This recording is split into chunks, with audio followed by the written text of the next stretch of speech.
Hello, everyone.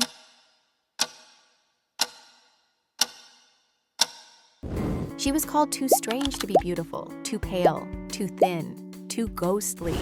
But fashion, in one of its rare lucid moments, decided that Karen Elson was exactly what it needed. Picture this: a girl with crimson hair and translucent skin walks into the room. And time folds.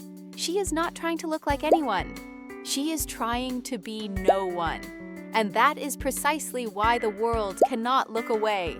At the peak of her career, she did not chase fame. She sang lullabies to her children, bled into her music, and quietly stepped back from the noise. Karen Elson was never a supermodel in the traditional sense. She was a haunting, a vision, a rebellion. But how did a shy girl from Manchester become the most spectral icon of high fashion? And what did it cost her to stay that way? Karen Elson was born in 1979 in Oldham, a gray industrial town in the north of England, where rain seemed to fall more often than the sun ever rose. Her childhood unfolded in a working-class family, shaped by the quiet endurance of her mother, a nurse, and the long, looming absence of her father, whose departure left behind more silence than memory. She had a twin sister named Kate, and though the two shared a birthday and a bedroom, they moved through the world in entirely different orbits. While Kate blended in, Karen disappeared. Even as a child, Karen felt like an outsider in her own skin. Too tall, too thin, too pale. Her body became a source of discomfort and mockery. Classmates whispered the word ghost as she passed by, and even teachers, well-meaning or not, remarked on how fragile she looked. But instead of reacting with anger, Karen withdrew. She retreated into books, into music, into long moments of staring out the window while imagining places where she would not have to explain herself. She did not dream of being a model. She did not dream of anything that required standing in the spotlight. She wanted to vanish quietly, beautifully, without anyone noticing. Her sense of difference was not only physical. There was something in Karen's temperament, an emotional stillness, a contemplative melancholy that made her seem older than her years. While other girls chased attention, Karen observed. While others played loud, she listened to the rain. Even in photographs from that time, her eyes seemed to carry questions she could not yet put into words.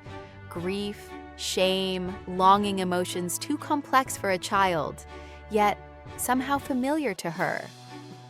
At home, money was tight and comfort was a luxury. The idea of fashion was foreign, almost absurd. Clothes were functional, passed down, stitched up when torn. Beauty, in the conventional sense, did not exist in the Elson household.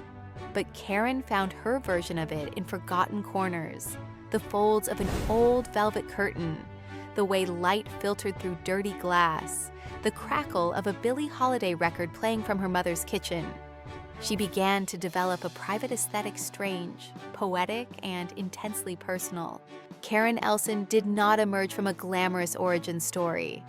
She came from a place where dreams were whispered quietly to oneself and often left behind. But perhaps it was this quiet, this yearning, that planted the seed of the haunting woman the world would one day recognize not as a traditional beauty, but as something far rarer. Karen Elson was not supposed to become a model, not in Oldham, not with that face. In the mid-1990s, the fashion world still clung tightly to conventional beauty: blonde, tanned, sunny. Karen was the opposite of all that.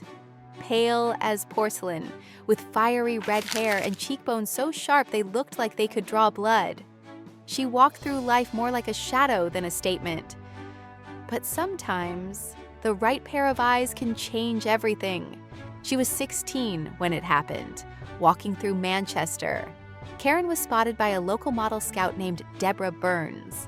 There was nothing cinematic about the moment, no flashing lights, no dramatic confrontation, just a quiet interruption.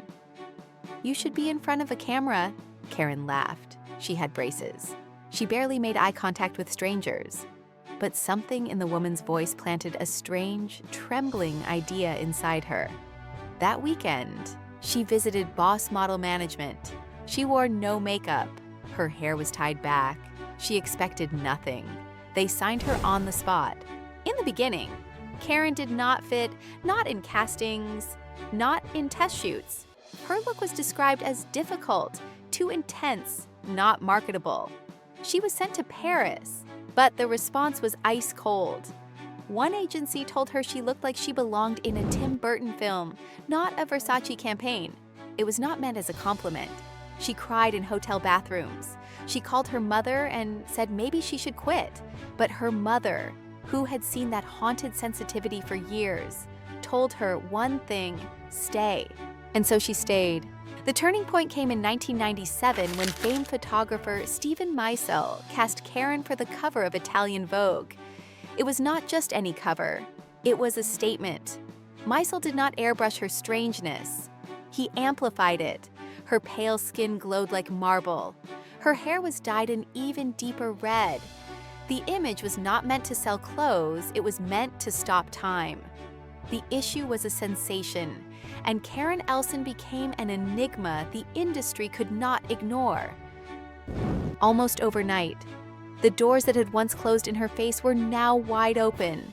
Fashion shows in Paris, editorial shoots in London, campaigns for designers who had once overlooked her. But even then, Karen never played the game the way others did. She did not flirt with the camera. She confronted it. Her expression rarely changed. She looked straight through the lens, as if challenging the viewer to see something beyond beauty, something colder, deeper, lonelier. Yet beneath the haunting exterior was a girl still learning how to be seen.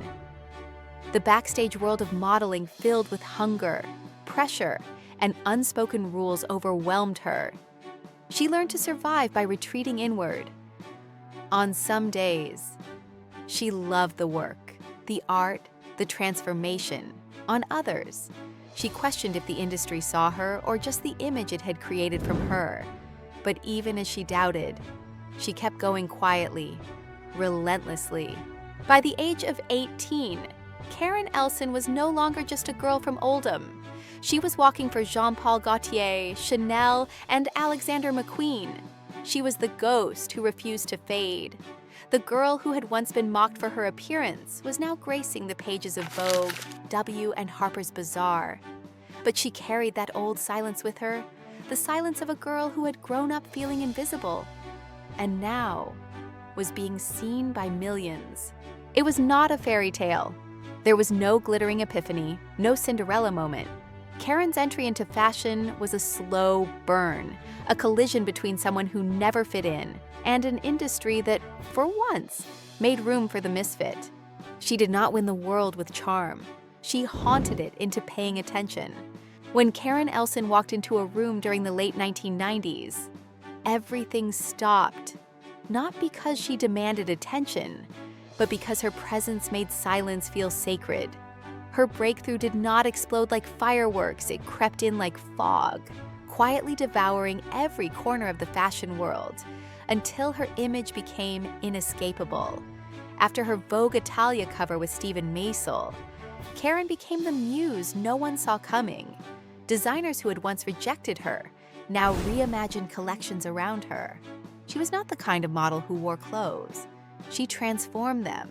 In Paris, she became a regular on the catwalks of Jean-Paul Gaultier, Galliano, and Givenchy. In New York, Marc Jacobs and Donna Karan lined up to dress her. In Milan, she moved like an apparition through the worlds of Prada and Versace. But it was not just the designers. It was the photographers who truly knew how to wield her image. Peter Lindbergh captured her stillness like a poem. Nick Knight turned her into a piece of visual art. Tim Walker built surreal dreamscapes around her alabaster skin and melancholic gaze. She was never the loudest in the room. She never needed to be. Her power came from her refusal to dilute herself. While other models practiced smiles and poses, Karen offered only what was real, a body that never fully relaxed, eyes that rarely softened, lips that held back stories the world would never hear.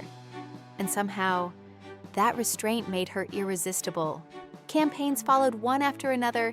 Yves Saint Laurent, Louis Vuitton, Chanel, covers stacked high Vogue, value numero ED. But no matter how vast the fame became, Karen never looked comfortable under its light. She carried a kind of distance, not arrogance, not shyness, but a deep-rooted awareness that none of it was ever truly hers. The runway was a stage, the camera's a mirror, but the girl inside the image remained a mystery even to herself. What made her golden era so unforgettable was not just her beauty, but her ability to make fashion feel like art again. She reminded people that modeling was not about perfection. It was about feeling, a certain sadness, a certain defiance, a certain truth that could not be edited out. Karen did not perform beauty. She weaponized it. There was a time, briefly but powerfully, and when Karen Elson was everywhere, yet no one could quite pin her down. She was both muse and myth, flesh and fable. In a decade obsessed with glitz, she brought shadows. In a world demanding smiles, she stood still. And in doing so, she did not just walk the runway, she haunted it. Karen Elson never asked for approval, and she rarely got it, at least not from the industry at first. Her face was called strange, her beauty niche, her presence too severe. But the truth is, she never fit because she never wanted to. While the modeling world polished and perfected its icons, Karen embraced what was crooked, haunted, and unspoken. She became the quiet rebellion in an industry addicted to noise. She refused to tan her skin to look more commercial. She refused to bleach her hair to be more palatable. She refused to pretend to be cheerful on cue. Her strength was not in confrontation, but in non-compliance. She simply did not bend. And in a world that tried to sculpt her into something else, her refusal to be reshaped became its own kind of war cry. When fashion demanded youth, she aged gracefully. When the runway asked for drama, she gave them silence. While others contorted themselves into whatever version of beauty was trending, Karen maintained her shape emotionally, physically, artistically. Even when the spotlight dimmed, and newer, louder faces took center stage. She never changed her rhythm. She slowed down, stepped back, but never disappeared. More than once, she walked away from what others would have killed for. There were contracts she declined, shows she skipped, interviews she avoided, not out of arrogance, but out of preservation. She knew what the industry could devour, and she knew herself too well to feed it all of her. And then there was the music. At a time when models were expected to remain silent visual, not vocal, Karen did the opposite.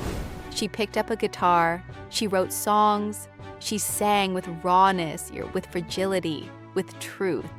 And though some dismissed it as a side project, those who listened closely heard something unfiltered. Her debut album was not a branding move. It was a purge, a woman stepping beyond the image, reclaiming her voice literally. Karen's resistance was quiet, but radical. She did not burn down the fashion world. She simply refused to let it burn her out. In doing so, she showed a different kind of strength, not loud, not flashy, but deeply rooted. She proved that you could exist in an industry obsessed with surface and still hold on to your soul. In a world where survival often depends on conformity, Karen Elson carved out a space through contradiction. Her difference was not her weakness. It was her weapon, and she wielded it not to dominate, but to endure beautifully, stubbornly, and entirely on her own terms. There was no headline, no tabloid scandal, no public breakdown. Karen Elson did not fall the way most models fall. Her collapse was quiet, like a cathedral crumbling in silence. It began with exhaustion, the kind that sits in the bones, not just the muscles. The runway lights, once poetic, started to burn. The flash bulbs, once flattering, began to blind. and the girl who had once slipped through the fashion world like a ghost now found herself suffocating in it. In her late 20s, Karen moved to Nashville, thousands of miles away from the fashion capitals that had built her myth.